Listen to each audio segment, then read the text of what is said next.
News 18 के social media platform पे आपका इस्तकबाल है। मैं हूं मुनीर हुसैन हुर्रा। आज की कई अहम खबरों के साथ आपकी खिदमत में हाजिर हूं। आज पहली खबर यह है कि जिस तरीके से दिलदोज़ हादसा पेश आया है बडगाम में, और इस हादसे को लेकर हर एक की आंख नम है और सभी अफसोस का इजहार कर रहे हैं कि किस तरह से इंसानी जानों का ज़िया हो गया है और इंसानी जानें तलफ हुई हैं। और क्योंकि अभी नवगाम सानिया का सदमा अभी दिलों में ही था और रात के दौरान जो हादसा बडगाम में हुआ है, और इससे हर एक जो है वो काफ़ी अफसरदा हो गया है और सभी आहें भर रहे हैं और सभी लोग जो है उनके लिए दुआए मगफिरत कर रहे हैं। और साथ ही इस बात पे जोर दिया जा रहा है कि किस तरह से जो सड़क हादसा पेश आते हैं, इन सड़क हादसा को रोकने के लिए इक़दाम उठाने की ज़रूरत है। और क्योंकि आए रोज़ हम देखते हैं कि किस तरह से मुख्तलिफ़ सड़कों पर सड़क हादसा में इंसानी जानें तलफ होती हैं, और इन पर इक़दाम, इन पर रोकथाम करने की ज़रूरत है ताकि जो ये सड़क हादसात है वो पेश ना आ सकें।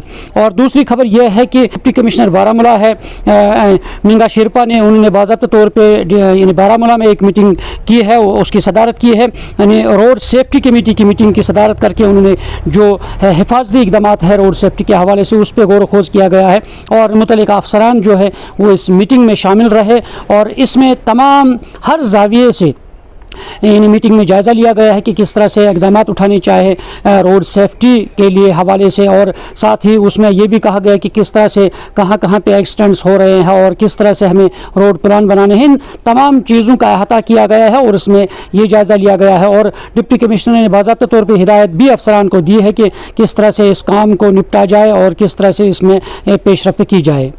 एक और ख़बर यह है कि वो एक नौजवान के हवाले से हैं कि किस तरह से उन्होंने अपना ऐसा सेटअप तैयार किया है। उन्होंने यानी हॉर्टिकल्चर डिपार्टमेंट से स्कीमें हासिल करके उसमें उन्होंने एक नर्सरी ऐसी बनाई है जिसमें वो सिर्फ सेब और मुख्तलिफ फलों के पौधे जो हैं वो उगा रहे हैं। और ये मामूसा पटन में एक नर्सरी है, और उस शख्स ने बाज़ाब्ता तौर पर सरकार से जो उन्होंने स्कीमों का फ़ायदा उठाकर ये नर्सरी कायम की है। और क्योंकि इसमें हॉर्टिकल्चर डिपार्टमेंट के माहिरीन वक्तन फ़वक्तन आते हैं और उन्हें बाज़ाब्ता तौर पे तरबियत दे रहे हैं। और इतना नहीं बल्कि ये शख्स जो है इस मामूसा की जो नर्सरी है इसमें मुख्तलिफ लोगों को रोज़गार भी फराहम हो रहा है और वहाँ से मुख्तलिफ तरह के पौधे जो हैं वो उगा रहे हैं। और एक और ख़बर यह है कि वो सर्दी के हवाले से हैं। सर्दी में बतदरीज जो इजाफा हो रहा है और रात के दौरान जो है रात के अवकात जो है ठठरती सर्दी हो रही है, और जिसके लिए लोगों में काफ़ी परेशानियाँ बढ़ गई हैं और मुख्तलिफ जगहों पर माइनस टेम्परेचर भी हो रहा है। और इसी सिलसिले में सयाहती मकाम गुलमर्ग में भी काफ़ी सर्दी और इसके मुल्का इलाके में और मैदानी इलाकों में भी यानी रात के दौरान ज़्यादातर सर्दी जो है वो काफ़ी बढ़ रही है, और जिसकी वजह से लोगों को काफ़ी परेशानियां लाक हो रही है।